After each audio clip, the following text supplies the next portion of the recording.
दुविधा को कर दूर, धनी को सेव रे। तेरी भव सागर में नाव, सुरत से खेव रे।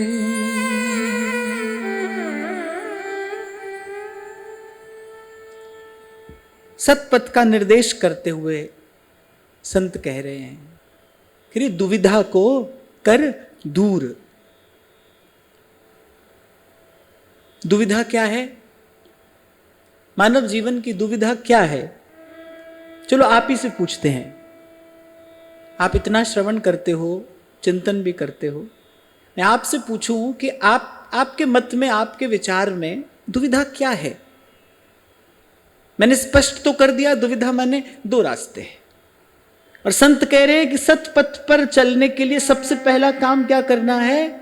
दुविधा को कर दूर, धनी को सेव रे। तेरी भव सागर में नाव, सुरत से खेव रे। फिर पहले दुविधा को दूर कर।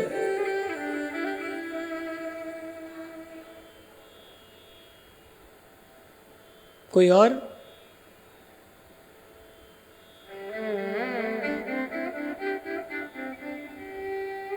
अच्छा देखो, सब दुविधा में है लेकिन ये पता नहीं है दुविधा क्या है। सब दुविधा में है, सभी तो है दुविधा में, लेकिन ये पता नहीं है कि दुविधा क्या है। इसे कहते हैं दुविधा के साथ साथ पीड़ा। इसे कहते हैं विडंबना। जो मैं आपको कई बार कहता हूं ना, व्यक्ति जाल में फंसा है लेकिन उसको यह पता नहीं है कि यह जाल है। संसार के दुख से त्रस्त है लेकिन उसे संसार का दुख दुख ही नहीं लगता। ये और बड़ा दुख है, ये दुख का भी दुख है। दुविधा क्या है? दुविधा ये है कि मनुष्य सोचता है शायद यहां से सुख मिलेगा या यहां से सुख मिलेगा। हम लोगों के लिए दुविधा क्या है? हम लोगों के जीवन में क्या है? मन की गति क्या क्या है, कैसी है? जैसे हम कल चर्चा कर रहे थे ना कि कभी मन बगुले के जैसा है, कभी मन हंस के जैसा है, मक्खी के जैसा मन है। विष्ठा पर भी बैठता है, मिष्ठान पर भी जाकर बैठता है, विषय का चिंतन भी करता है, प्रभु का स्मरण भी करता है। दोनों ही बातें जीवन में दिखाई पड़ रही हैं। और बार बार संसार की ओर क्यों जाता है? क्योंकि संसार में सुख बुद्धि है। इसको मान लेना चाहिए कि हमारी संसार में सुख बुद्धि है। हमको लगता है कहीं बहुत गहरे, बहुत भीतर हमको लगता है कि भाई यहां से हमको कुछ मिलेगा। जहां से कुछ नहीं मिलने की आशा होती है ना, वहां मन नहीं जाता है। संसार के संबंधों का कटु सत्य यही तो है। जैसे ही आपको कहीं से कुछ मिलने की आशा समाप्त हो जाती है, धीरे धीरे करके संबंध भी समाप्त हो जाता है।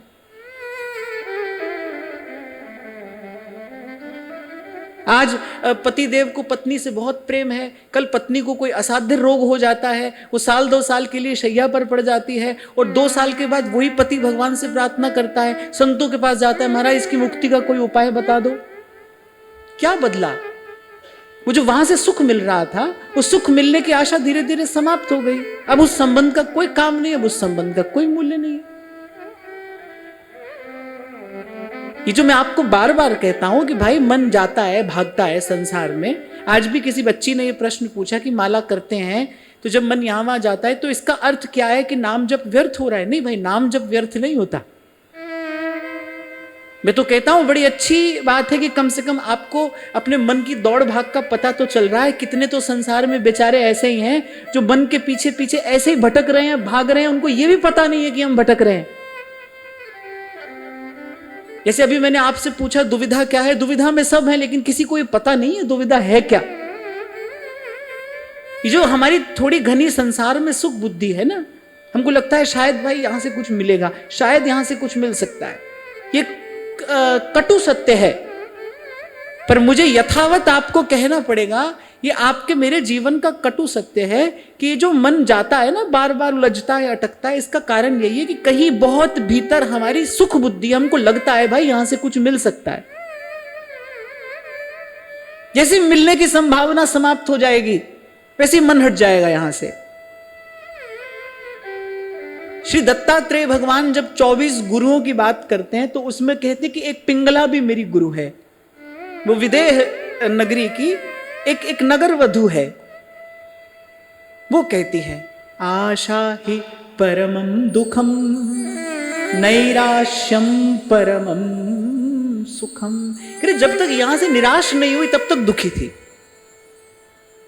जब तक आशा लगी थी ना कि कोई मुझे सुखी करेगा, कोई मुझे सुख देगा, किसी से मुझे थोड़ा सुख मिलेगा, बस तभी तक मैं दुखी थी, तभी तक दुखी थी। मुझे शायद महाराज जी ने अपने जीवन की घटना सुनाई थी कि जब आए तो ऐसी एक घटना घटी कि किसी के मुख से यह सुनने को मिल गया कि बाबा एक तरफ हो जाओ। एक और संत के जीवन में भी ऐसी घटना घटी। श्री जी के महल में जा रहे थे दर्शन करने, सीढ़ी चढ़ रहे थे और ऊपर से भी कोई आ रहा था। तो कई बार ऐसा होता है ना कि वो भी दाएं हुए तो वो भी दाएं हो गए, वो भी बाएं हुए तो वो भी बाएं हो गए। अब वो जो माता आ रही थी दर्शन करके, वो थोड़ी शीघ्रता में रही होगी। उसने कहा, अरे बाबा एक और है जा, नहीं तो ना तू पहुंचेगा ना मैं पहुंचूंगी। अब वो संत थे, उनकी चेतना जगी हुई थी, अच्छे साधक थे। जैसे दर्पण साफ होता है तो बिंब एकदम प्रतिबिंबित हो जाता है ना। सुखदेव जी महाराज ने भागवत जी का श्लोक का अर्धांश सुना और वो कृष्ण प्रेम में मतवाले हो गए। श्री सेवक जी महाराज ने वृंदावन के रसिक संतों के मुख से श्री हरिवंश सुना और वो प्रेम में मतवाले हो गए। तो जब दर्पण साफ होता है तो बिंब प्रतिबिंबित हो जाता है।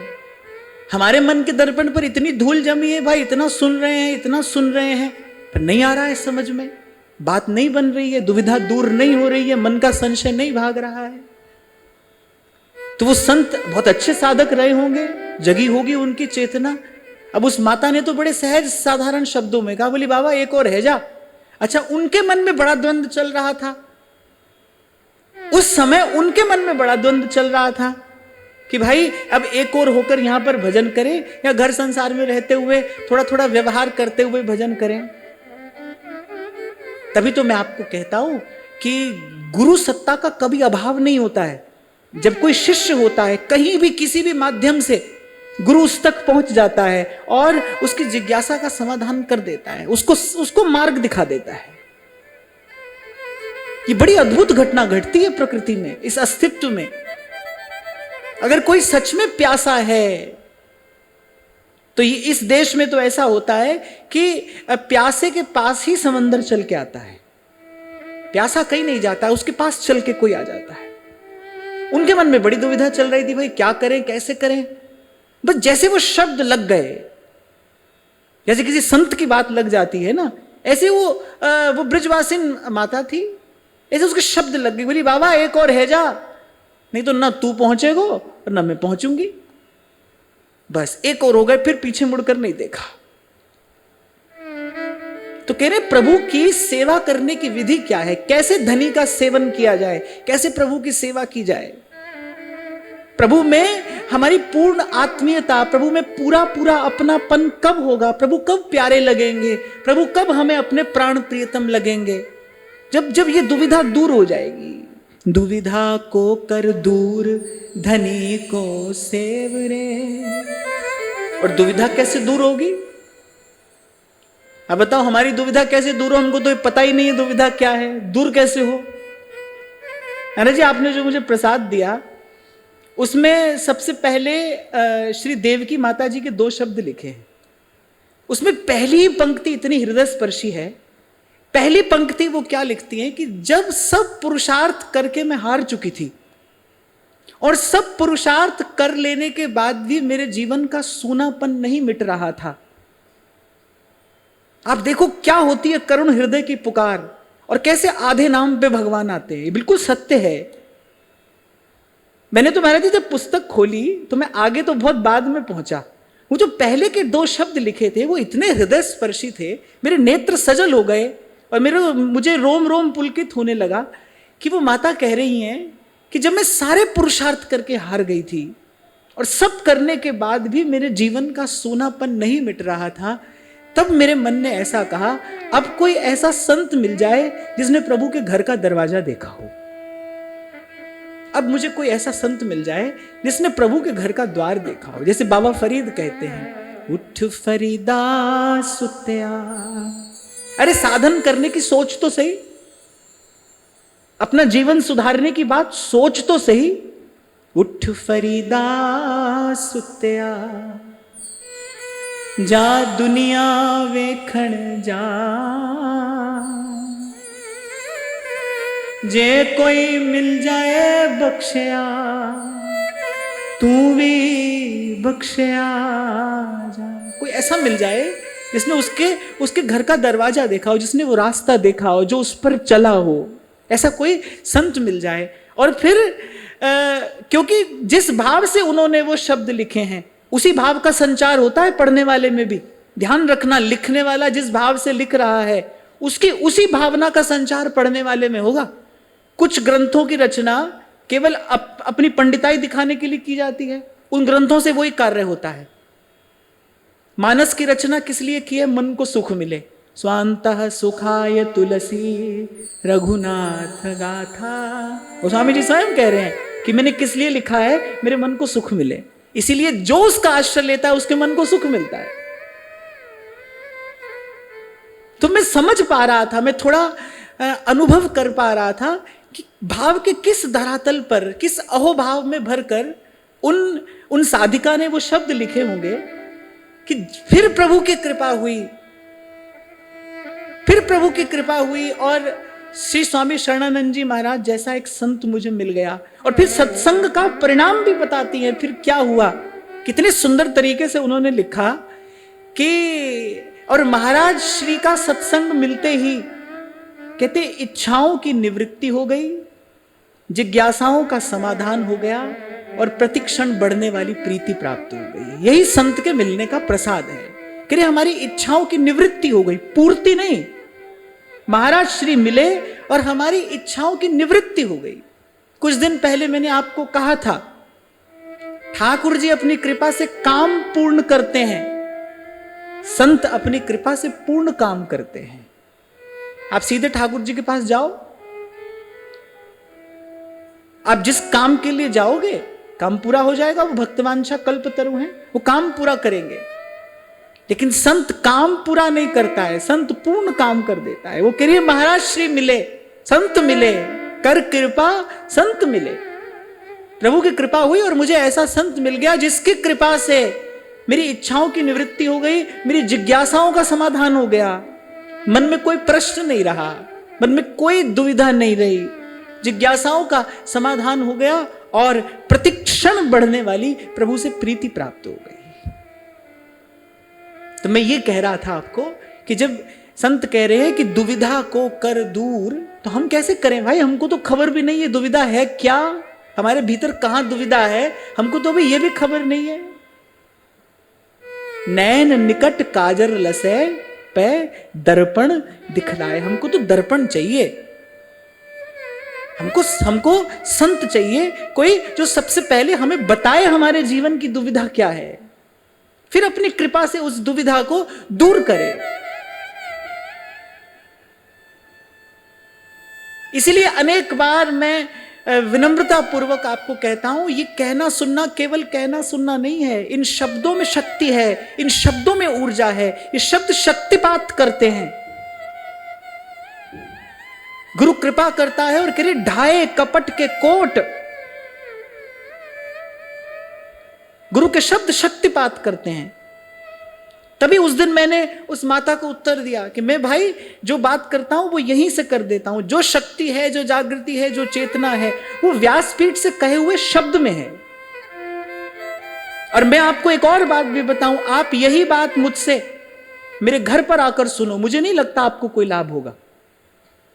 आप यही सब बात मुझसे आप मेरे घर में सुनो, अपने घर बुलाओ मुझे, फिर सुनो, आपको कोई लाभ नहीं होगा। जब मैं यहां हूं, जब व्यासपीठ की सन्निधि में आप और मैं बैठे हैं, जब आचार्यों की, गुरुजनों की सन्निधि में हम बैठे हैं, तब ये शब्द अपना कार्य करते हैं। अब कोई कहे ऐसा कैसे संभव है? ऐसा संभव होता है। मान लो कल एक न्यायाधीश को एक बहुत संवेदनशील विषय पर न्याय देना है, तो न्याय तो वो अपने मन में पहले ही तैयार कर लेता है ना, क्या कहना है ये तो पहले से तैयार हो जाता है। अब वो पहले से किसी को कह भी दे वो कुछ भी कह दे, पर ऐसे कहने सुनने से वो बात नहीं बनती है। लेकिन जब वही न्यायाधीश अपने आसन पर, अपने स्थान पर बैठकर वो बात कहता है, तब त्वरित प्रभाव से सारे देश को उसको मानना पड़ता है। उसी समय सारी सत्ता को उसका अनुगमन, अनुसरण करना पड़ता है। ऐसे ही जब संत अपने स्थान पर बैठकर कुछ कहता है, तभी मैं आपको कहता हूं भाई हमसे ऐसे ही मिलो, आपके हमारे बीच में सत्संग हो, यहीं से इस शब्द अपना कार्य करेंगे। मुझ में शक्ति नहीं है, इन शब्दों में शक्ति है, ये शब्द अपना कार्य करेंगे। तो जो पहली बात संत कह रहे हैं, सतपथ का निर्देश करते हुए कि दुविधा को कर दूर, हम कैसे दूर करें भाई, हमको तो खबर भी नहीं है दुविधा क्या है। जब बैठोगे संत के पास जाकर, जब करोगे सत्संग, तब खबर पड़ेगी भाई कि हमारे जीवन की पीड़ा, हमारे जीवन की विडंबना है क्या। दुविधा हाथ आएगी। इसलिए जिस भी बच्ची ने ये बात पूछी कि भजन करते करते मन भटकता है, ये तो हम देख रहे हैं, तो क्या नाम जप व्यर्थ हो रहा है? नहीं भाई, नाम जप किसी भी स्थिति में व्यर्थ नहीं होता है। नाम जपत मंगल देसी दस हो, ये बात तो अपने मन में कभी आने ही नहीं देना। हाँ, इतना अवश्य है कि जब मन भटकता है तो वो जो भजन का आनंद है वो हमको अनुभव नहीं होता है। पर कुछ दिन पहले भी मैंने आपसे कहा था कि ऐसे ही मन की भटकन मिटेगी, मिटते मिटते मिटेगी। लगे रहना, घबराना नहीं। वो पथ क्या और पथिक कुशलता क्या। बड़ी सुंदर बात कवि कहता है, पथ क्या पथिक कुशलता क्या, जिस पथ पर बिखरे शूल ना हो, और वो नाविक की धैर्य परीक्षा क्या, जब धाराएं प्रतिकूल ना हो। क्यों आचार्यों ने कहा कि बाहर उत्साह बना रहे और भीतर धीरज बना रहे। अनेक बार मैंने भी आपको कहा भाई धीरज का मार्ग है ये, धीरज धरना पड़ेगा आपको, धीरज धरना पड़ेगा। ऐसे नहीं हो जाएगा, चमत्कार नहीं है भाई ये चमत्कार से कोसों दूर का देश है। ये चमत्कार जैसी कोई ओछी छिछली बात नहीं है जो कोई आपको आकर दिखा देगा। दूर नगरी, बड़ी दूर नगरी। हाँ, पर अगर नगरी दूर है तो एक और बात भी आचार्यों का अनुभव, संतों की अनुभूति कहती है, मार्ग लंबा भले सही पर मार्ग बड़ा सुंदर है। इस मार्ग पर चलने में बड़ा आनंद है, इस मार्ग पर चलने में बड़ा सुख है, बड़ा आनंद है। तो धीरज धरना पड़ेगा। कह रहे वो पथ क्या, वो रास्ता क्या, और वो पथिक कुशलता क्या, और पथिक की कुशलता क्या, जब पथ पर बिखरे शूल ना हो, और नाविक की धैर्य परीक्षा क्या, जब धाराएं प्रतिकूल ना हो। आप इस भाव रूपी समुद्र में उतरो तो सबसे पहले तो आपको प्रतिकूल धाराएं चलती मिलेंगी। आप लेकर बैठो माला हाथ में, आप देखो, फिर मन की कूद फांद देखो, फिर मन की उछल कूद देखो, इतनी ऊंची ऊंची छलांग मन लगाएगा, आप घबरा जाओगे। ये तो मैं आपको अपना अनुभव बांट रहा हूं आपसे कि जब आप भजन आरंभ करोगे तो मन ऐसी स्थिति उत्पन्न कर देगा, मन ऐसा व्याकुल कर देगा कि आप घबरा कर, व्याकुल होकर भजन छोड़कर भाग जाओगे। उसी समय आपको धीरज रखना है। वहीं पर संत काम आएगा, वहीं पर संतों के शब्द काम आएंगे, वहीं पर संतों के शब्द काम आएंगे, वहीं पर सत्संग काम आएगा, वहीं पर ये बातें काम आएंगी कि जब मन व्याकुल होने लगे, घबराने लगे, तो समझना व्याकुलता, घबराहट तो संसार में भी बहुत है। संसार के काम धंधे में लगे आदमी को देखो, वो भी तो बेचारा कितना व्याकुल, कितना घबराया रहता है, उसको कौन सी शांति है। मान लो मन अशांत व्याकुल हो भी रहा है भजन में, तो भजन में तो हो रहा है कम से कम। कुछ दिन पहले मैंने आपको कहा था ना, किसी व्यक्ति ने ऐसे मुझसे कह दिया, कितनी भीड़ हो गई यहाँ पर, यहाँ जाम लगा है, वहां जाम लगा है। मैंने कहा कहां से आए हो? बोले बंबई से। कहे तो ऐसे रहो जैसे स्वर्ग से उतर के आए हो, जहां से आए हो। बोले वो स्थान तो ट्रैफिक जाम के लिए पूरे विश्व में प्रसिद्ध है। मैंने कहा भाई यहाँ जाम लगा है, हमको देर लगती है, हमको धक्का लगता है, जो लगता है, पर सब के साथ हमको ये मालूम है कि हम वृंदावन में हैं। वृंदावन में तो है ना। ऐसे मन भाग रहा है, उछल कूद कर रहा है, आप व्याकुल हो रहे हो, परेशान हो रहे हो, पर हाथ में माला चल रही है ना, नाम जप हो रहा है ना। संत की बात स्मरण रखना, भाए को भाए, अनख आलस हूं। आप कम से कम कुभाव से तो नहीं जप रहे, भाव से नहीं जप रहे तो कम से कम कुभाव से भी तो नहीं जप रहे। यहां तो गोस्वामी जी ने यहां एक छूट भी दे दी है, बोले भाए कुभाए अनख आलस हूं। अनख माने जब इच्छा ना हो, आलस माने प्रमादवश। अनख आलस हूं नाम जपत मंगल दिसी दस। किसी भी स्थिति में किसी भी प्रकार से नाम जप व्यर्थ नहीं हो सकता है भाई। ये तो बात पक्की गांठ बांध कर रखना, नाम जप व्यर्थ नहीं होगा। हाँ, इतना जरूर है कि वो जो भजन का सुख है, भजन का आनंद है, वो गतिमति के स्थिर हो जाने के बाद, वो मन के एकाग्र हो जाने के बाद ही है। पर भाई वहां तक चल के तो हमको ही जाना है ना, बैठे बैठे सोचते रहने से तो वहां पहुंचेंगे नहीं। इस स्थिति से दो दो हाथ तो करने ही है, आज नहीं तो कल करने हैं। और ध्यान रखना, आज ही कर लो, कल स्थिति और बिगड़ेगी, परसों और बिगड़ेगी।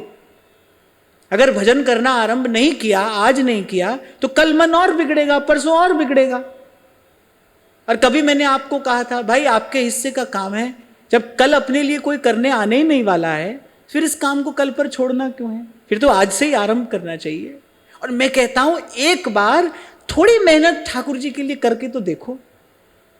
संसार के लिए कितना परिश्रम जीव करता है। एक बालक को पालने के लिए माता पिता कितना परिश्रम करते हैं। बालक को जन्म देने में एक स्त्री कितनी पीड़ा, कितना कष्ट पाती है। संसार के किसी भी पक्ष का आप विचार करके देख लो भाई, कितना कष्ट है यहां पर, कितनी पीड़ा है। लगाते हो जिसके लिए आप जीवन, लगा देते हो आप जिसके लिए जीवन, वो आपको ठेंगा दिखाकर चला जाता है। व्यक्ति रोता रहता है, पीड़ा पाता रहता है, किसी से अपने मन की पीड़ा क्लेश कह नहीं पाता, कह भी ले तो कोई सुनने वाला दूर नहीं कर पाता है। संसार के हर पक्ष का विचार करके देखो। अरे थोड़ा कष्ट ठाकुर जी के लिए उठाना पड़े तो उठा लो। संत कह रहे जगत मजूरी देते है, क्यों राखे भगवान।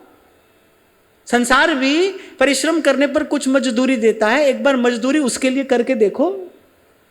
संत कह रहे हैं ये बात, जगत मजूरी देत है, क्यों राखे भगवान। एक अनुभवी आदमी कहता है, अच्छे लगते हैं उसके शब्द मुझे, कह रहे कुछ नहीं मिला, एक सबक दे गया।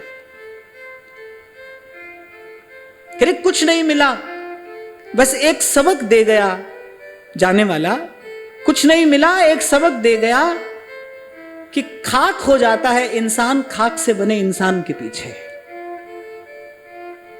खाक हो जाता है इंसान खाक से बने इंसान के पीछे। कभी कहा था मैंने आपसे, सब परत हटाकर देख लो, खूब ज्ञान से, बुद्धि से इसका विचार करके देख लो, निर्णय करने का प्रयास करो। पहले भी मिट्टी और बाद में भी मिट्टी। ये मिट्टी तो सोना तब होती है जब जब जीवन में कोई संत आता है, वो युक्ति देता है कि इस मिट्टी को कैसे सोना बनाया जाए। नहीं तो मिट्टी है भाई, आए हैं सो जाएंगे, राजा रंक फकीर। संत बीच में होने वाली हलचल को नहीं देख रहा है, वो कह रहे कहां से आरंभ हो रहा है, अंतिम परिणाम क्या आ रहा है। बीच का हिस्सा बात करने लायक है नहीं। जन्म और मरण के बीच में क्या है, बोले उस पर चर्चा करने की आवश्यकता रहे। जन्म मरण सभी का एक सा है, आए हैं सो जाएंगे, राजा रंक फकीर। एक 10-15 बरस पहले की घटना होगी। कोई बड़ा प्रतिष्ठित व्यक्ति पधार गया, बड़े ऊंचे पद पर रहा होगा, तो बहुत बड़े बड़े लोग आए श्रद्धांजलि देने के लिए। हमारे परिचित एक संत थे, उनको भी बहुत आग्रह करके वहां पर ले जाया गया। वो जाना नहीं चाहते थे, मैं उनके पास में ही था, मैं नाम नहीं लेना चाहता, पर उनको वहां पर ले जाया गया। अब सब लोग, जो व्यक्ति गया है, सब उसका गुण गा रहे हैं और झूठा ही गुण गा रहे हैं। सब जानते हैं कि हम झूठ कह रहे हैं, पर सब कह रहे हैं। सभाओं में तो यही होता है ना भाई, हम तुम्हारी प्रशंसा करें, तुम हमारी प्रशंसा करो, बस।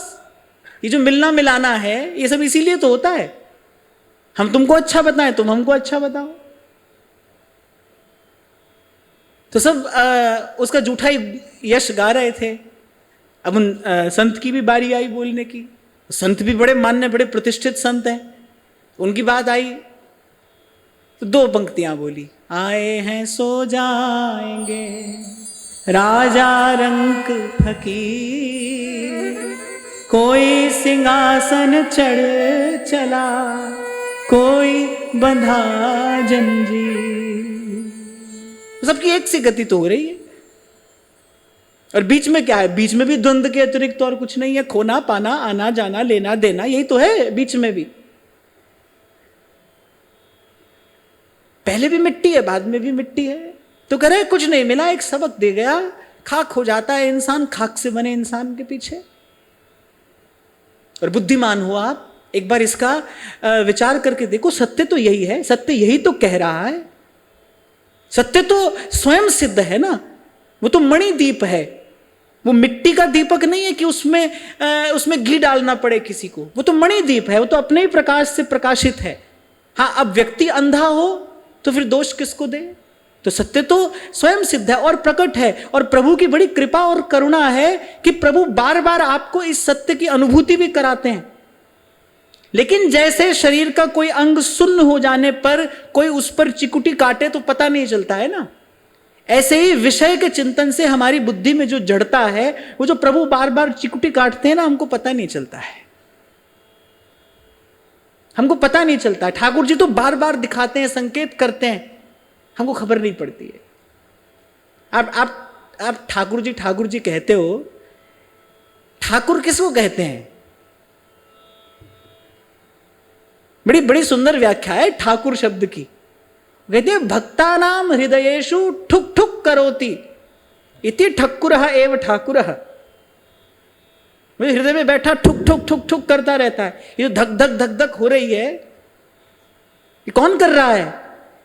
भीतर कोई बैठा है ना, कौन कर रहा है? ये कहते भक्तानाम हृदयेषु ठुक ठुक करोति इति ठक्कुरः। वो तो बार बार आपको ठुक ठुक करके बताता रहता है, पर हमारी जड़ता ऐसी है,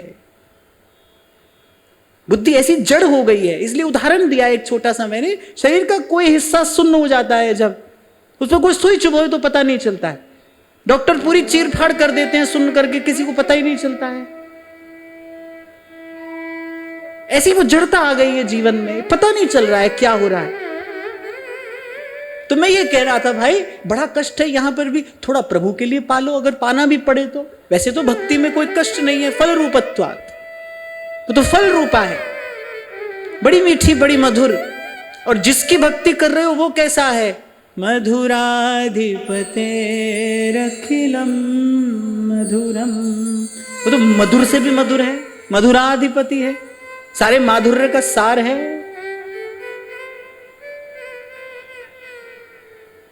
जो रंच मात्र प्रेम में अपने आप को बेच देता है, वो तो ऐसा है।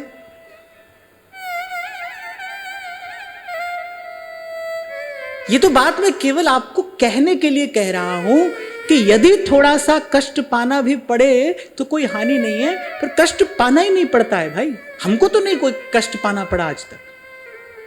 मैं देखता हूं कि कितना कठिन कठिन साधन परिश्रम सब करते हैं, और हम तो कुछ किया नहीं भाई जीवन में। पीछे मुड़कर देखता हूं तो ना कोई बुरा व्यक्ति मुझे कभी मिला जिसकी मुझे कोई शिकायत हो कि मैं कहूं कि कोई बुरा व्यक्ति मुझे मिला, उसने मेरे साथ अनुचित किया। कोई बुरा व्यक्ति भी नहीं मिला, कुछ अनुचित भी नहीं हुआ। और प्रभु की कृपा ऐसी है, दुख की कोई घड़ी हमको याद नहीं है। जब जब विचार करते हैं तो प्रभु की कृपा ही कृपा की अनुभूति होती है। तो कोई कष्ट है ही नहीं इस मार्ग में, कुछ भी नहीं है। कल विराम के क्षणों में एक बात मैंने कही थी आपसे कि बस ध्यान रखना कि हमारे जीवन में बेईमानी ना आए, कपट ना आए। अगर चाहते हैं ना हम संसार, तो फिर प्रभु से जाकर यही कहें, जिव्या पे कुछ और, मन में कुछ और, ऐसा प्रभु के सन्मुख ना हो। क्योंकि मोहे कपट छल छिद्र न भावा। भगवान ने कहा भाई ये 3 बात नहीं अच्छी लगती हमको, ये कोई हमारे सामने ना करे, कपट ना करे, छल ना करे, और किसी दूसरे का दोष ना देखे। छिद्र माने दोष बुद्धि ना हो। जब रावण की मृत्यु हो गई और भगवान ने विभीषण जी से कहा कि अब आप सिंहासन पर आरूढ़ होकर, और भगवान ने तो आशीर्वाद दिया, लंका अचल राज तुम करहु, जाइए सिंहासन पर आरूढ़ हो जाइए। अब विभीषण जी को जाने क्या सोची, बोले प्रभु ये तो आपने जीता है, ये तो आपकी संपत्ति है। अब उनके मन में तो यही है कि मैं सिंहासन पर बैठूं। कह रहे नहीं प्रभु। अब उस समय विभीषण जी ये भी भूल गए कि सामने कौन है, मैं जिनसे बात कर रहा हूं वो तो घटघटवासी है, वो अंतर्यामी है। ये भी भूल गए कि सामने कौन है, और ये बात बनाकर प्रभु से कहने लगे। कह रहे श्री रघुनाथ जी का वो सदा प्रसन्न रहने वाला मुखार बिंद थोड़ा सा म्लान हो गया। भगवान को ये बात अच्छी नहीं लगी। भगवान ने कहा अरे तुम तो आए ही मन में ये भाव लेकर थे, तभी तो आते ही भगवान ने लंकेश कहा था। भगवान ने हनुमान जी को नहीं कहा कि तुमको कहीं का राजा बना देते हैं। हनुमान जी को भगवान ने नहीं कहा, क्योंकि प्रभु जानते हैं कि हनुमान जी ऐसा कुछ चाहते ही नहीं है। अरे वो तो ऐसे हैं कि श्री जानकी जी ने वो मणियों की माला दे दी, उसको भी तोड़ तोड़ कर देख रहे हैं। बोले हमारे किस काम की है ये, इसमें आपका नाम नहीं है तो हमारे किस काम की माला है। कभी कहा था मैंने आपको, अगर प्रभु आपको दे रहे हो कुछ तो ले लेना, क्योंकि आप लेना चाहते हो तभी वो दे रहे हैं। अगर आप नहीं लेना चाहते तो वो आपको नहीं देते। तो जब दे रहे हो तो आदर से गरिमा से सर झुकाकर ले लेना। अब विभीषण जी ने कहा कि नहीं प्रभु ये तो आपने विजय किया है, इस पर तो आपका अधिकार है, और प्रवचन देने लगे भगवान को। अब ठाकुर जी को अच्छा नहीं लगा। ऐसी बात प्रभु को अच्छी नहीं लगती। अरे भला बुरा सुख दुख जैसा भी हो कह दीजिए, कह दीजिए। ऐसा ही जन, ऐसा ही जीव प्रभु को प्रिय है, और ऐसे ही जन को प्रभु सर्वथा अपने निकट भी रखते हैं। अरे कितनी सीधी सटीक बात गोस्वामी जी से कह रहे हैं। जब गोस्वामी जी ने कहा मम हृदय भवन प्रभु तोरा, यहाँ आए बसे बहु चोरा, तो भगवान हंसने लगे। श्री रघुनाथ जी कहने लगे कि ये बड़ी विरोधाभासी बात कर रहे हैं आप। पहले कह रहे हृदय भवन प्रभु तोरा, और आए बसे बहु चोरा। प्रभु कहने लगे भाई भवन हमारा है, चोरी की चिंता तुमको क्यों हो रही है? फिर तुमको क्यों चिंता है? भवन हमारा है तो फिर हम देखेंगे। जब कोई पूछता है ना मेरे से कि हमारे हृदय में बड़ा काम विकार है, हमारे हृदय में ये है, हमारे हृदय में वो है, भाई ये सब तभी तक है जब तक हृदय तुम्हारा है, और रहेगा, अंत तक रहेगा। जब तक ये तुम्हारा है तब तक साफ स्वच्छ नहीं हो सकता। ये तो जिस दिन प्रभु स्वीकार कर लेते हैं। पहले कभी मैंने कहा था जीव शुद्ध होकर प्रभु की शरण नहीं पाता है, शरण पाकर शुद्ध होता है। जब प्रभु स्वीकार कर लेते हैं जय राखे रघुवीर ते उबरे ते ही काल मह, जिसको भगवान रख लेते हैं वो कभी जाकर शुद्ध निर्मल पवित्र प्रभु के योग्य होता है। हम कैसे हो जाएंगे? हमारे में ऐसी कौन सी योग्यता आई? जय राखे रघुवीर। उसी महाराज जी आप कह रहे थे ना कि हजारों लाखों साल हो गए, वही वही प्रश्न है।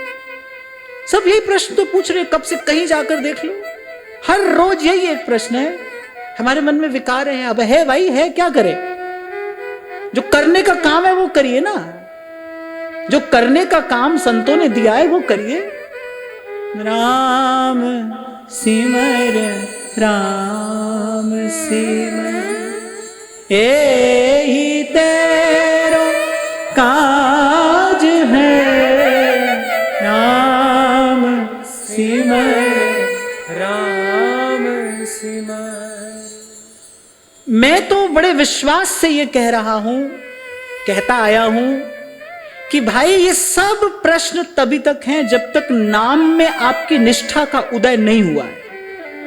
जब तक आपको नाम साधन लगता है, जब तक नाम में आपकी पूर्ण बुद्धि नहीं है, बस तभी तक ये सारे प्रश्न हैं। नहीं तो उसके बाद कोई प्रश्न नहीं रहता है भाई। इतना प्रकाश तो नाम कर ही देता है। पलटू साहब कहते हैं दीपक बारा नाम का महल भया उजिया। बड़ी सुंदर बात वाणी में मिलती है हमको, जो सतगुरु सेवै आपना तिसनु पूजै सबको। एक बार गुरु के मुख से नाम मिल गया, जो सतगुरु सेवै आपना,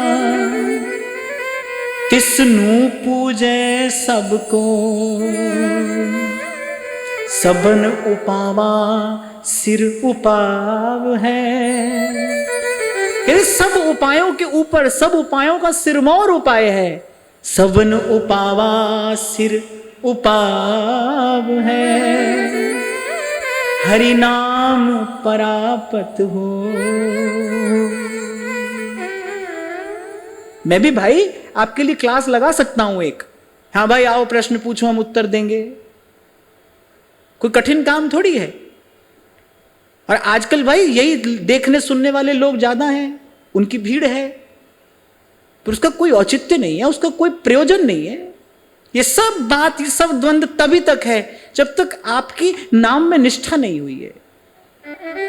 जैसे ही आपको लगने लगता है कि भाई बस गुरु के मुख से नाम सुन लिया, आनंद पया मेरी माए सतगुरु मैं पाया, आनंद पया मेरी माए सतगुरु मैं पाया,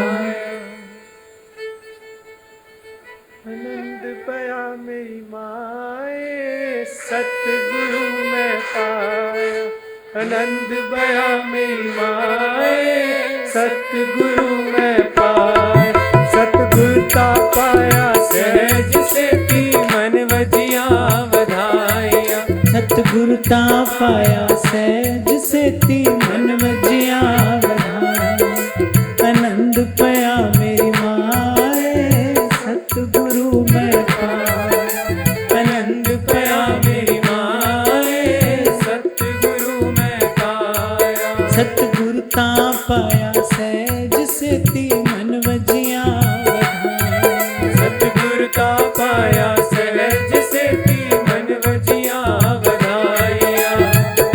तभी मैंने आपसे कहा था भाई गुरु का मिल जाना कोई साधारण बात है। वास्तविक सौभाग्य का जब उदय होता है, उदय हुए जब भाग, तब जीवन में ये दिन ये क्षण आता है। फिर भी उसके बाद भी खींचातानी बनी है। अभी कल किसी ने पूछा लेकिन क्या गुरु बदल सकते हैं?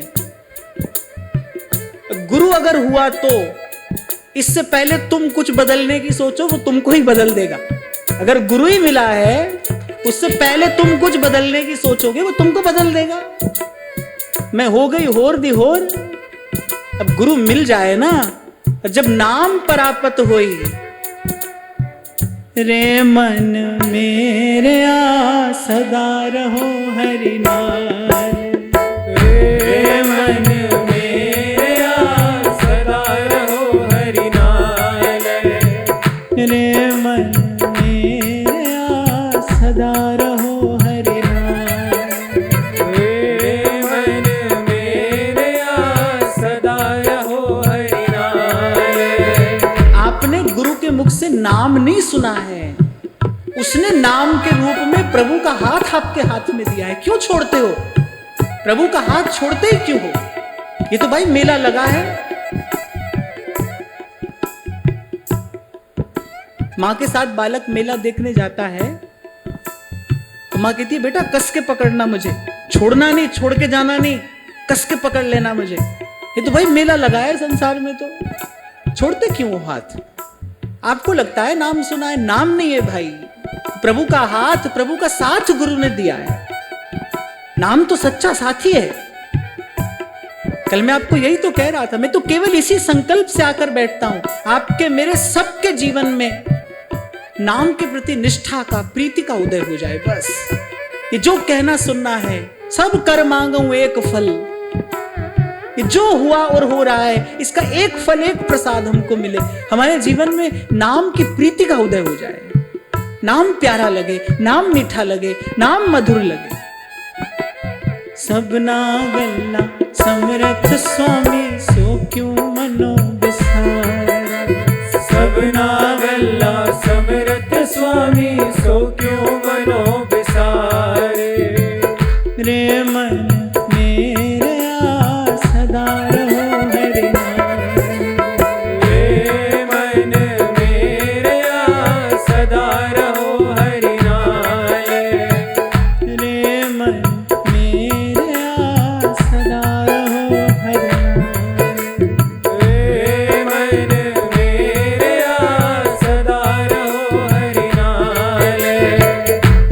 किसी ने कुल्हाड़ी नहीं चलाई है भाई हम पर, हमारे पांव पर कुल्हाड़ी चलाने वाले हम ही हैं, किसी को दोष मत देना। ये राग द्वेष का बंधन तो खोलना है, इससे मुक्त होना है, इसको बढ़ाना नहीं है। ये जो किसी से राग और किसी से द्वेष, इसके मूल में केवल भ्रम है, ये बुद्धि का भ्रम है। इस अंधकार को तो दूर करना है। जब तक इस अंधेरे में चलेंगे तब तक ठोकर लगती रहेगी। किसी ने हमको दुख नहीं दिया है भाई, हम दुखी हो रहे हैं क्यों? हाथ छोड़ देते हैं प्रभु का। और जैसे मेले में बालक खो जाता है, अरे ऐसे कहानियों में सुना है हमने कि कभी कभी तो कुंभ आदि के मेले में ऐसे खो जाते थे कि वर्षों बाद कभी मिलते थे, और मिलते भी थे कि नहीं मिलते थे। और श्री कबीर जी तो चेताते हैं, कहते हैं कि पत्ता टूटे डार सो बहर न लागे बार। कहने ये अब के खोए तो फिर खबर नहीं कब जाके मिलोगे। 84 भुगती घनी और खाई जम की मार, तब ये अवसर मिला है। अगर अब भी प्रभु का हाथ छोड़ दिया, अब भी प्रभु का साथ छोड़ दिया, फिर भूलोगे, फिर भटकोगे, फिर जाने कब ये अवसर आएगा। हृदय में अपार करुणा भर के संत कहते हैं, अरे बार बार तो बनत नहीं ये संजोग अनूप, ये वृंदावन, ये रविजा तट, ये सत्संग न पावो रे। रे मन मेरे सदा रहो हर नाम, रे मन मेरे सदा रहो हरियाले। सबना गल्ला समरथ स्वामी सो क्यों मनो बसार। सबना गल्ला समरथ स्वामी सो क्यों मनो बिसारे। और घाट घाट का पानी पिया भाई हमने, और हर घाट से प्यासे ही तो आए। घाट घाट का पानी पिया है हमने, और हर घाट से प्यासे आए हैं। कहीं से भी तो पूर्ति, कहीं से भी तो तृप्ति नहीं हुई।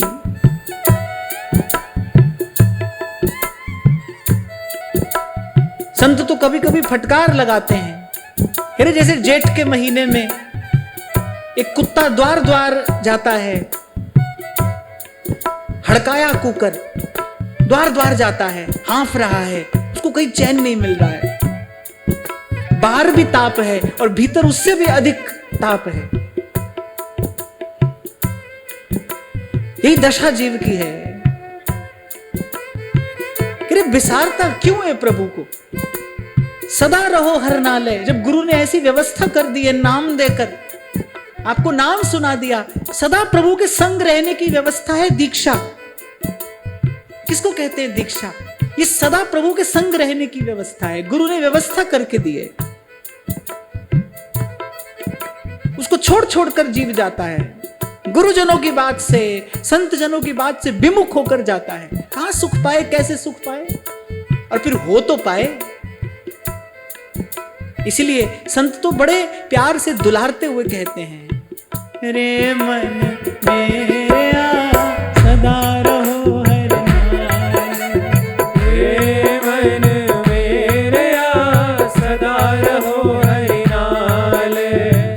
रे मन मेरा सदा रहो हर नाम, रे मन मेरे सदा रहो हरि नाले। आनंद पया मेरी माए सतगुरु में पाया। आनंद पया मेरी माए सतगुरु में पाया। आनंद पया मेरी माए सतगुरु में पाया। आनंद पया मेरी माए सतगुरु में पाया। तो दुविधा को कर दूर, धनी को सेव रे, तेरी भव सागर में नाव सुरत से खेव। सुरत माने सावधान। तेरी भव सागर में नाव, ये जो मखमली बिछौने पर सोकर व्यक्ति स्वयं को संसार का सुखी व्यक्ति समझता है, करे इसी भ्रम से बाहर आना। झोपड़ी में हो कि महल में हो, पर नैया भवसागर में ही है। संत कहते हैं हाथी घोड़ा चढ़ मेरे भैया, भवसागर नहीं तरिए। आप महल में रहते हो कि झोपड़ी में रहते हो, साइकिल चलाते हो कि बड़ी गाड़ी चलाते हो। मैं तो कहता हूं गाड़ी कोई भी हो, साइकिल हो, स्कूटर हो, गाड़ी हो, कुछ भी हो, कोई भी हो, दिशा सही होनी चाहिए, वो जाती सही दिशा में हो, ये महत्वपूर्ण है। प्रारब्ध से जो जीवन में स्थिति परिस्थिति आई है वो एक तरफ, पर जीवन की दिशा ठीक हो। तेरी भव सागर में नाव सुरत से खेवरे, कुछ नहीं छोड़ना है, केवल संसार में जो सुख बुद्धि है उसका त्याग कर देना है। आप देखो कैसे जीवन में सुख की, शांति की, अमृत की वर्षा होने लगती है। उदाहरण देते हैं ना कमल पत्र का, जैसे कीचड़ में कमल खिलता है, उससे बिल्कुल निर्लिप्त, जल की बूंद को भी ठहरने नहीं देता वो अपने अपने पत्र पर। मोती की तरह चमकता है कमल के पत्ते पर जल का बिंदु, मोती के जैसा। ऐसे ही संत है, कीचड़ में खिला हुआ कमल, और संसार का साधन भी उसके हाथ में आकर शोभा ही पाता है। संती तो संसार के साधन का भी सदुपयोग करता है, क्योंकि परमार्थ की विधि जानता है। वो साधन को परमार्थ में लगाने की युक्ति जानता है।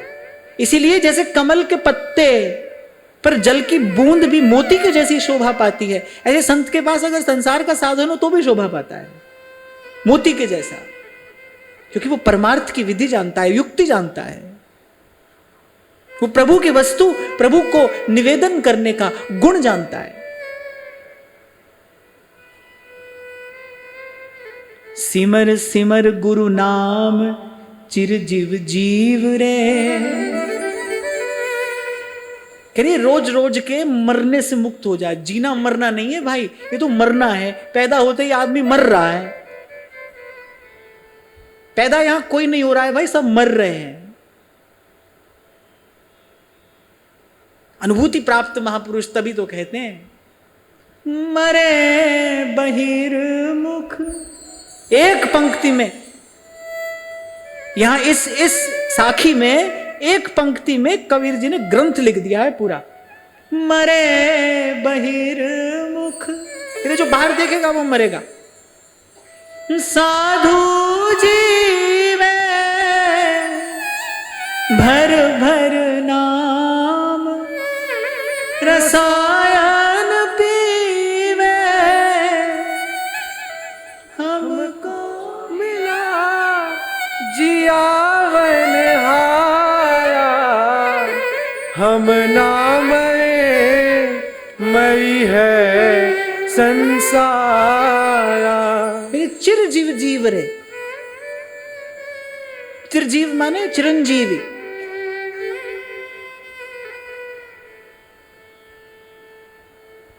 जो मृत्यु से मुक्त हो गया है, अमर अमर अमर, अजर अमर। फिर सिमर सिमर गुरु नाम, और चिरजीव जीव रे। नाम खांड बिन मोल घोल के पीव रे। अभी आपको मैं यही कह रहा था ना भाई, देखो कोई कष्ट तो है नहीं नाम जपने में, कोई परेशानी, कोई दुविधा, कुछ भी नहीं है। प्रभु का हाथ तो हमने ही छोड़ रखा है ना। प्रश्न करने वाला प्रश्न करता है, चाहे वो व्यवहारिक हो या धार्मिक हो, आध्यात्मिक हो, कैसा भी हो। ये पूछो भजन करते हो तो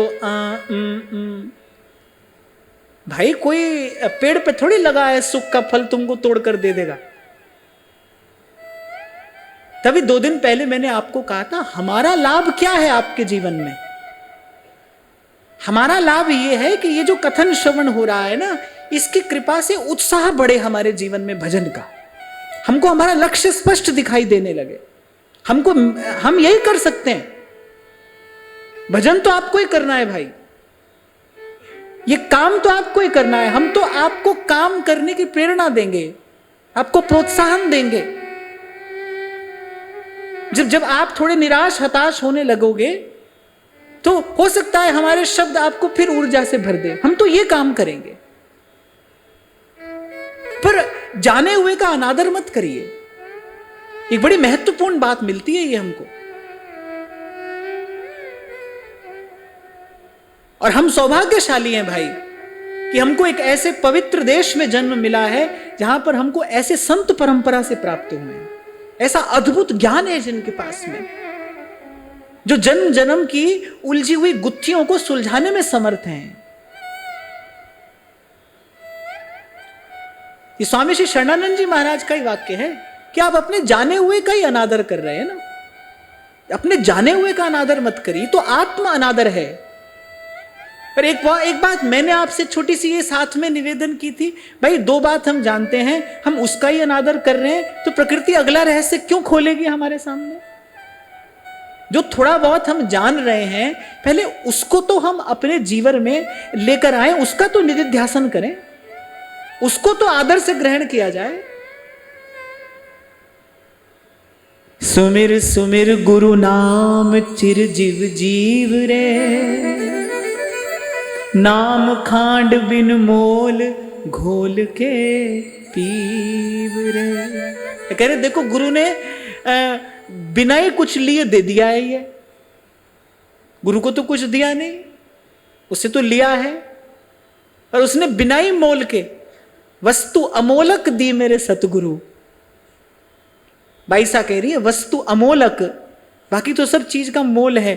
जो वस्तु अमूल्य है उसके बदले में क्या दिया जाएगा, वो तो वस्तु ही अमूल्य है। वस्तु अमोलक दी मेरे सतगुरु, बस कृपा कर अपनायो। पायो जी मैं तो नाम रतन धन पायो, पायो जी मैं तो नाम रतन धन पायो। ये जो मैं सारा बल इस बात पर देता हूं, अनेक अनेक प्रकार से एक ही बात आपको कहता हूं, क्योंकि मैं बहुत अच्छे से जानता हूं एक बार आपके जीवन में यदि ये नाम का दीपक जल गया, आपके निकट आने वाले का जीवन भी प्रकाशमय हो जाएगा। आपको कुछ करना नहीं है। और ये तो मेरी आत्मकथा है भाई, ये तो मेरी आत्मकथा है। उपासना के सब रहस्य, वेद शास्त्र की सब बात, मैं बड़ी विनम्रता पूर्वक की बात कह रहा हूं, आप अन्यथा मत लेना, इसमें कोई आत्मश्लाघा नहीं है। कि उपासना के सब रहस्य, वेद शास्त्र की सब बात नाम की कृपा से जीवन में उजागर होती चली गई। महाराज जी आपने बहुत बरस पहले होली के समय मुझसे कहा था कि श्री ठाकुर जी के चरणों में जिसकी गति मति एकाग्र हो जाती है, जिसकी रति प्रभु के चरणों में हो जाती है, वेदों का ज्ञान उसके हृदय में स्वतः प्रकट होता है। श्रुतियां अपना रहस्य उसके हृदय में स्वयं प्रकट कर देती हैं।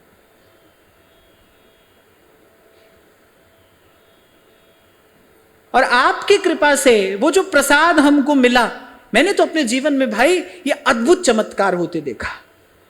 चमत्कार मैं इसलिए कह रहा हूं क्योंकि कल्पना से परे की बात थी। कुछ और जीवन में नहीं रहा, केवल नाम, बस केवल नाम। मैं तो कुछ और जानता ही नहीं, केवल नाम। और नाम की कृपा से आनंद भया मेरी माए, सतगुरु मैं पाया। आनंद भया मेरी माए, सतगुरु मैं पाया। काया में नहीं नाम गुरु के हेत का, नाम बिना बेकाम मटीला खेत का।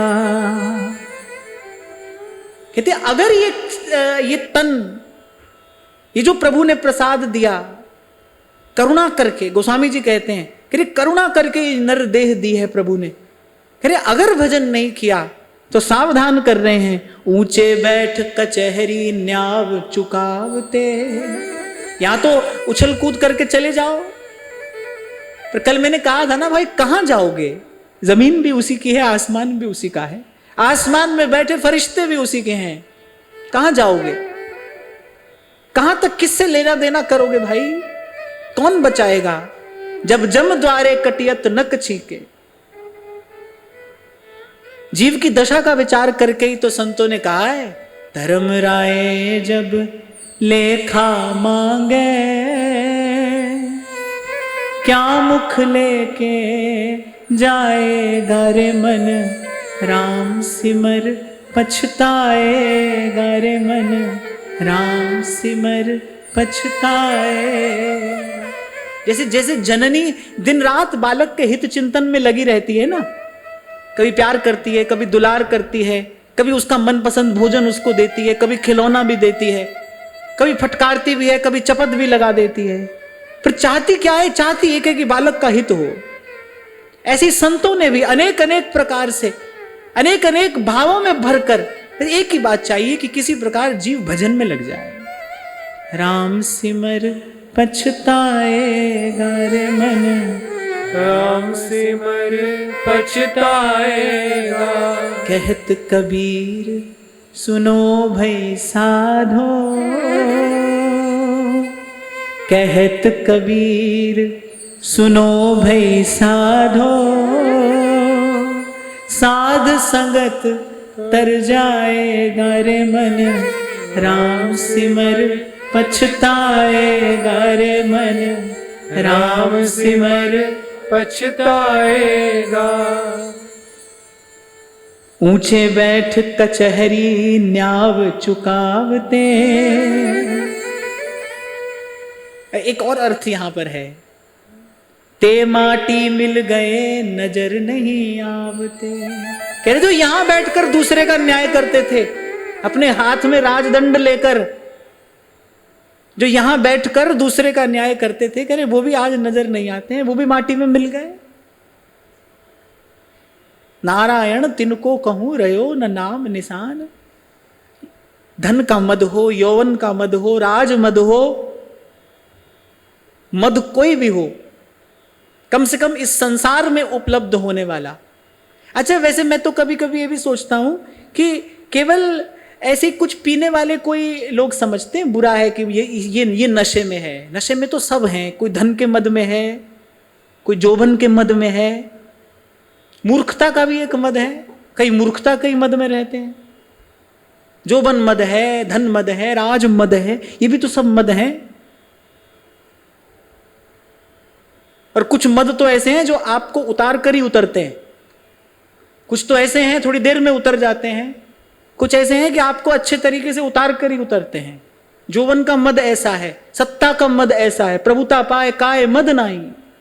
ये मद ऐसा है जो पतन करा कर ही उतरता है, अनुचित पे अनुचित व्यक्ति किए चले जाता है। उसका हितैषी, उसका हित चिंतक उसको विष के समान लगता है। ऐसी स्थिति हो जाती है मदांध व्यक्ति की, जो उसका हितैषी है, जो उसका हित चिंतक है, वही उसको विष के समान लगता है।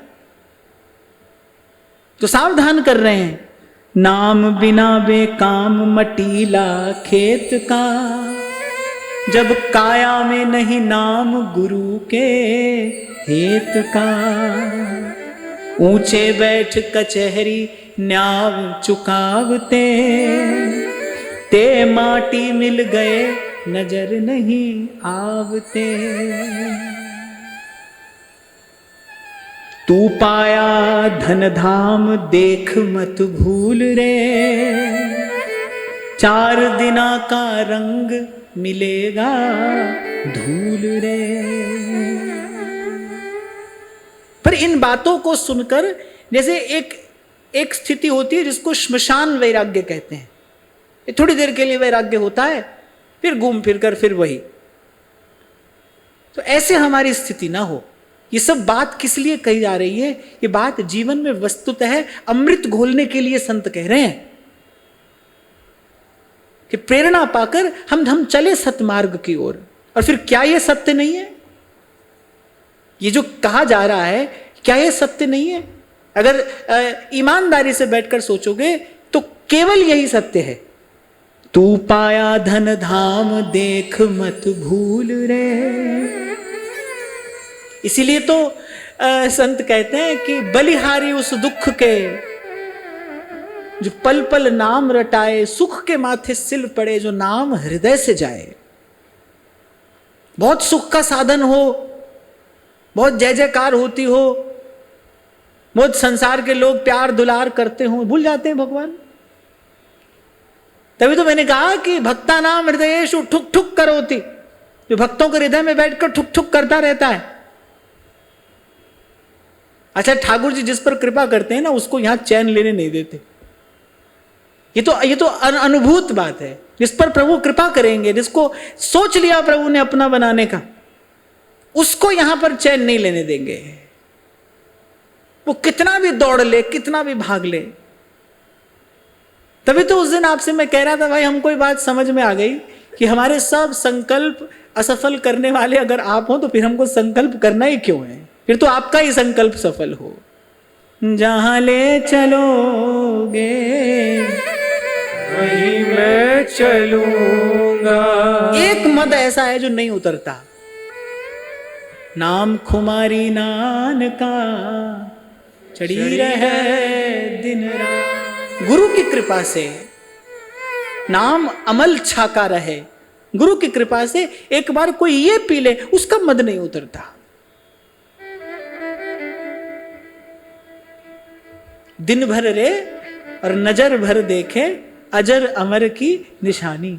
गगन में आवाज हो रही झीनी झीनी, गगन में आवाज हो रही झीनी झीनी।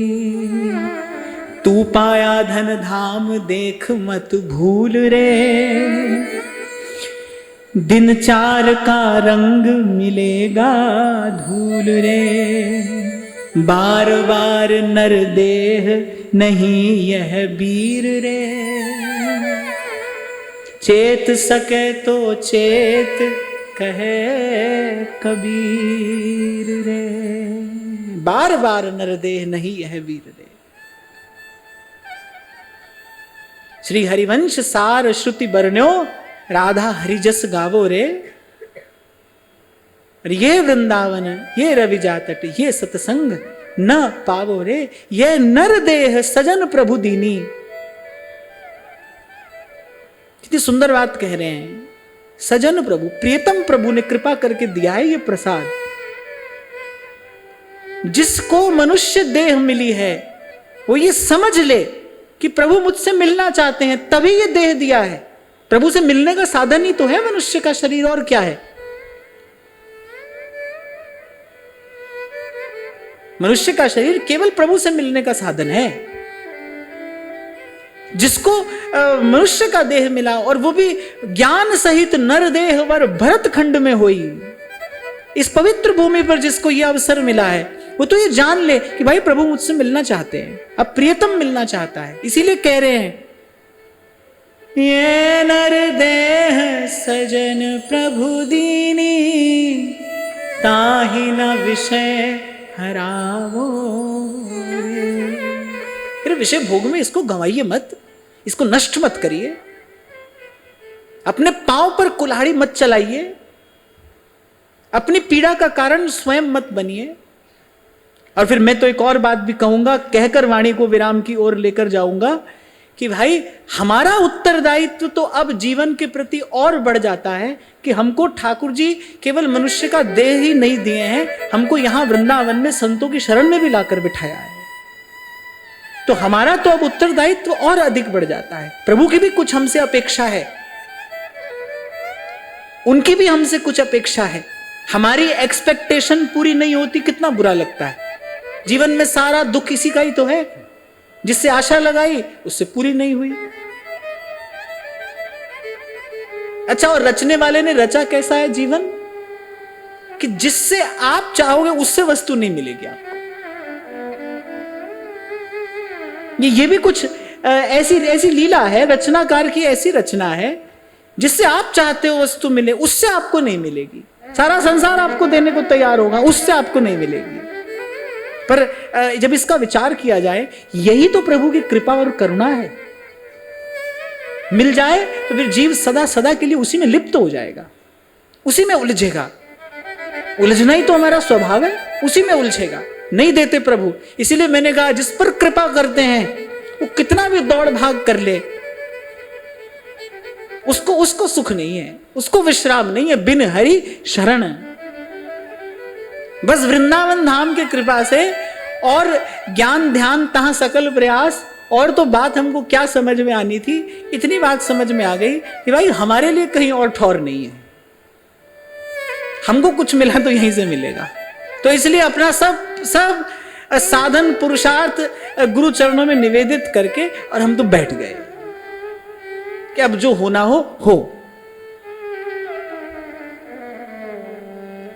और फिर कहीं ना कहीं संतों की वाणी में हमको समाधान भी मिला कि ये जो अप्रयत्न है यही सबसे बड़ा पुरुषार्थ है। प्रभु के विधान का आदर करते हुए, प्रभु की कृपा करुणा का विश्वास करते हुए, प्रभु के चरणों में पूर्ण रूपेण अपने आप को समर्पित कर दे। निमित्त मात्रम भव सव्यसाचिन, निमित्त हो जाए कि अब प्रभु जो संगीत प्रकट करना चाहें इस वाद्य से, इस यंत्र से, वो प्रकट करें। एक ऐसी स्थिति में आकर मन विश्राम पा गया है कि भाई मंदिर में बिठाकर प्रभु पूजा कराएं तो भी प्रभु की सेवा है, और युद्ध के मैदान में खड़ा करके कहें युद्ध करो तो भी प्रभु की सेवा है। तेरे फूलों से भी प्यार, तेरे कांटों से भी प्यार। और ऐसा संभव कब होता है? जब दृष्टि फूल पर और कांटे पर न रहकर तेरे पर रहती है। गाने वाला गाता है ना, तेरे फूलों से भी प्यार, तेरे कांटों से भी प्यार। जब दृष्टि फूल कांटे पर ना हो, तेरे पर हो, बड़ा सरल हो जाता है जीवन, सुगम हो जाता है, सरस हो जाता है। बड़ी सुंदर बात एक कवि कहता है, वृक्ष पर आग लग गई, धू धू करके जलने लगा वृक्ष, एक पंछी का जोड़ा उस वृक्ष पर रहता है, और कवि पंछी के उस जोड़े को उड़ने का कोई प्रयत्न ना करते हुए देखता है और कहता है कि आग लगी है वृक्ष में और जलने लागे पात, पंछी तुम उड़ते नहीं पंख तुम्हारे साथ। फिर आग लगी है वृक्ष में और जलने लागे पात, पंछी तुम उड़ते नहीं, पंख तुम्हारे साथ।